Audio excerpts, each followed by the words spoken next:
On our first conversation today, we'll be looking at some stories that are on the headlines. And Gospel Obele, Chief Economist, Streetnomics, is joining me from London, United Kingdom.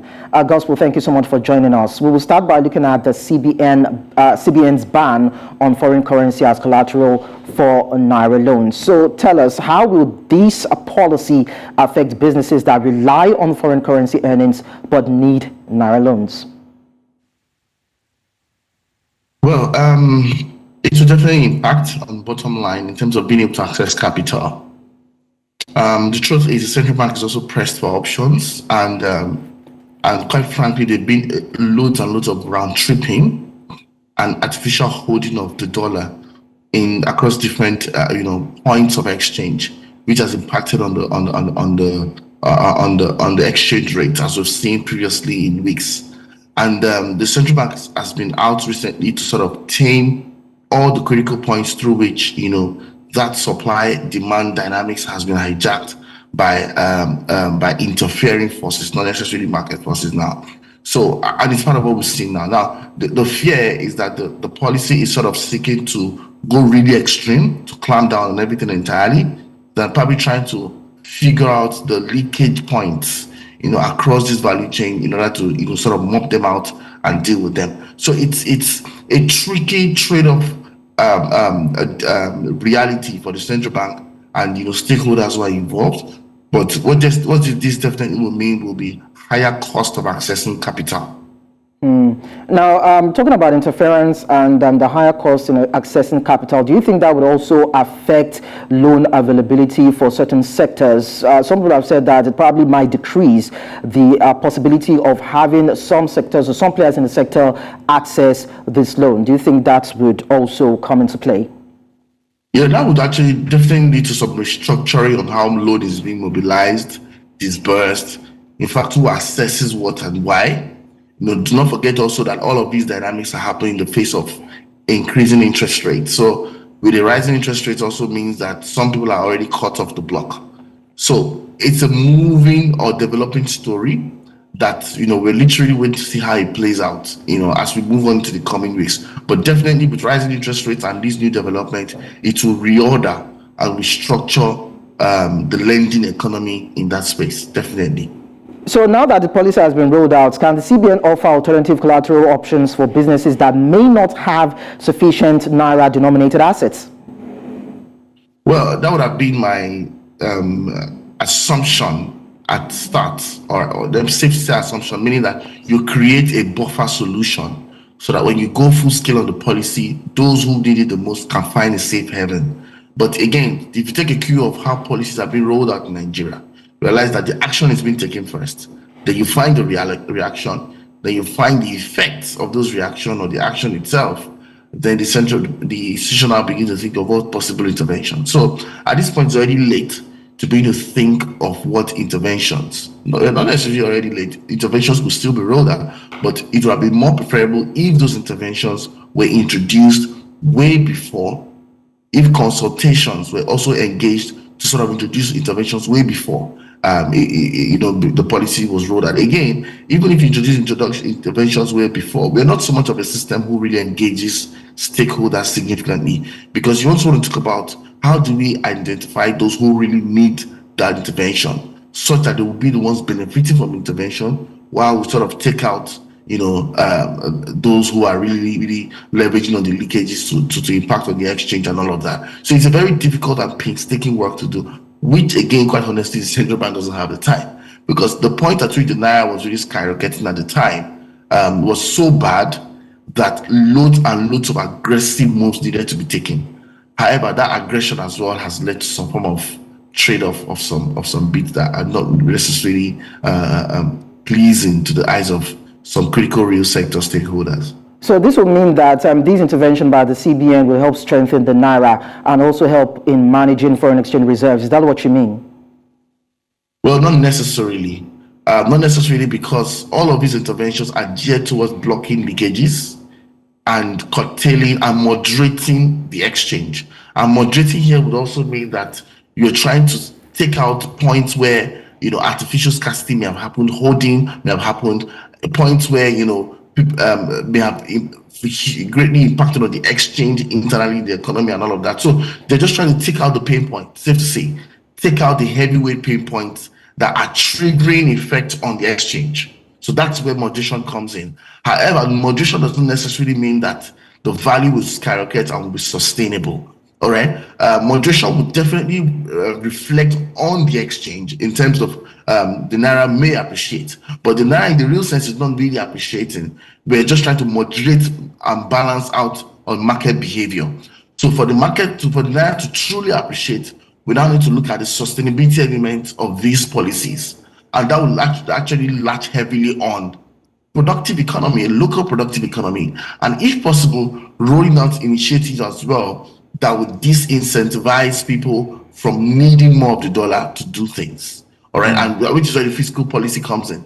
All right, so the future of the exchange, you cannot take out that partnership between the monetary and fiscal policy from the future of the exchange. You can't also take out the partnership between the official and parallel market working in sync for the future of the exchange. So it's way beyond these moderation initiatives, again, which are key to sort of reduce on the trigger points of the exchange.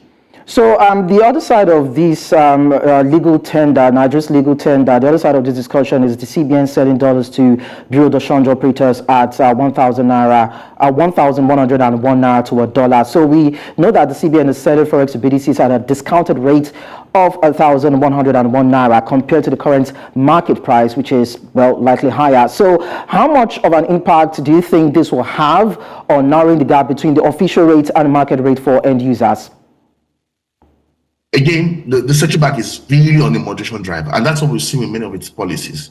The discounted rates are a good move, but again, not sustainable. Not sustainable because many of the dollars that are going into that discounted engagement are actually taking from external reserves at other points. Although, lucky enough, oil price has moved up to over $90 per barrel, which can be a plus, but you don't also want to take in money you should be saving for the rainy day for short-termist interventions like this. So yes, the discounted approach will work in terms of moderating of the exchange, and we've been seeing the Naira fall significantly in recent days. So it's a good short-term approach, but again, it's not sustainable because how do you want to keep financing it, and for how long can you keep discounting that process? All right, so and then I also that in a way defeats the approach to lead the Naira to float. So you have the market forces trying to take its weight, but then again, the apex institution trying to control how market forces are working by discounting from the parallel market.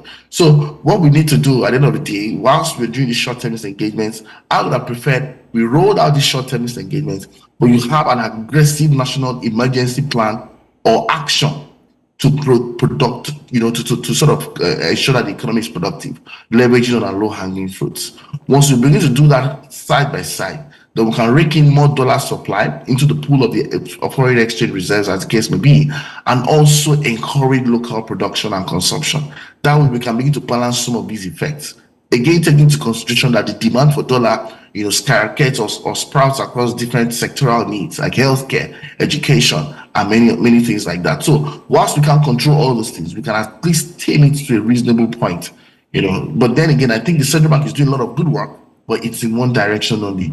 There has to be a balancing out approach if we must have anything sustainable within this context of the discounted initiatives. All right, the last part has to do with Nigeria getting green light for final $1.05 billion loan to relieve foreign exchange crisis. First, are you in support of the loan facility as a viable means of dealing with Nigeria's forex issues? Well, I'm concerned about the sustainability approach of these things because it doesn't make it, if you're borrowing or raising those loans to pipe directly into the productive streams or the heavy return sector streams of the economy, that's a different conversation. But you're taking it to fix a very local, faulty, structural deficient challenge that we have. Now, I wouldn't say it's completely bad because, to be honest with you, the central bank is also running out of options. So, as something must be done on the exchange. So, at this point of survival, what needs to be done must be done. All right. So, the central bank is doing what it needs to do to stabilize on the exchange. So basically, it's not a win-win situation. However, it still brings us back to the problem.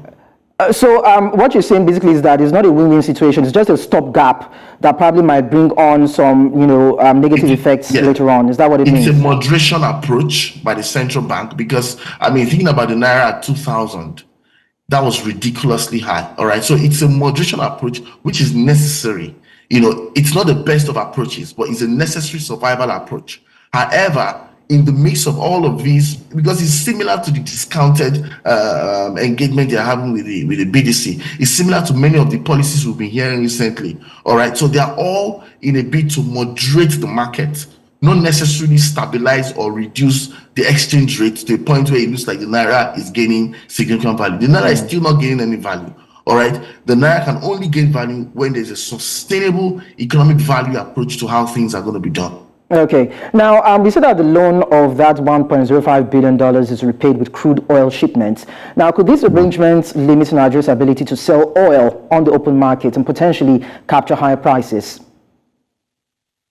Well, on that particular argument of being able to sell oil, my thought will be that possible permutations have been done, possible behind the camera conversations may have happened, all right, to be able to keep that sale of crude oil going, because you don't want a situation where we're also dropping in revenue, which has been a major issue for years now, fixing our revenue. And this administration is quite keen on raking in revenue. So all revenues and selling of crude oil and all of these things would actually keep happening.